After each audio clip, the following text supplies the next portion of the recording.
a water bear, you've likely been around them. These little creatures are also known as moss piglets because a vast majority of them spend their lives inhabiting moss. Yes, that green squishy vegetation covering the rocks behind the shed in your backyard, it's likely teeming with water bears. Water bears are also known as tardigrades, which means slow stepping. Considering water bears have 8 legs they use for getting around, this seems like an apt description. Though, to be fair, some water bears do swim.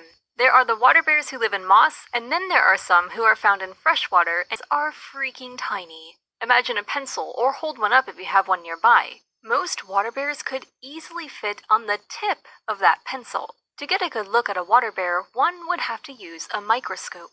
Water bears don't really look or act exactly like any other known animals. As such, they're classified into their own phylum. Now, we've briefly talked about what a phylum is in the past, but to make sure everyone is up to speed, it is the highest classification after kingdom. So the animal kingdom is all the animals, like ever, and phylum is just the next step down.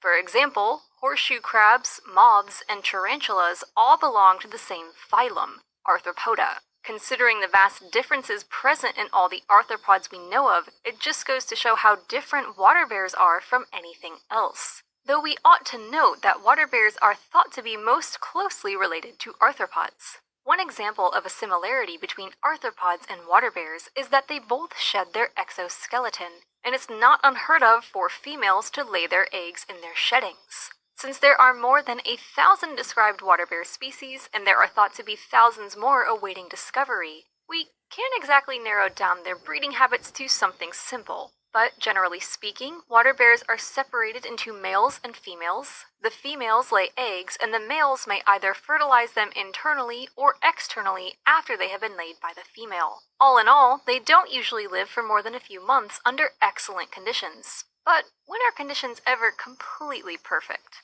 Probably the most well-known aspect of water bears is their ability to survive just about anything. Water bears are able to enter cryptobiotic phases in which they're basically dead, but they can come back to life once conditions are more favorable. Some of the extreme conditions water bears can survive include extremely cold temperatures, like almost absolute zero when molecules stop moving kind of cold, high levels of radiation, heights of more than 3.5 miles, depths of almost 3 miles, and frickin' space. This may be a contributing factor as to why water bears are found worldwide, and not like mostly worldwide.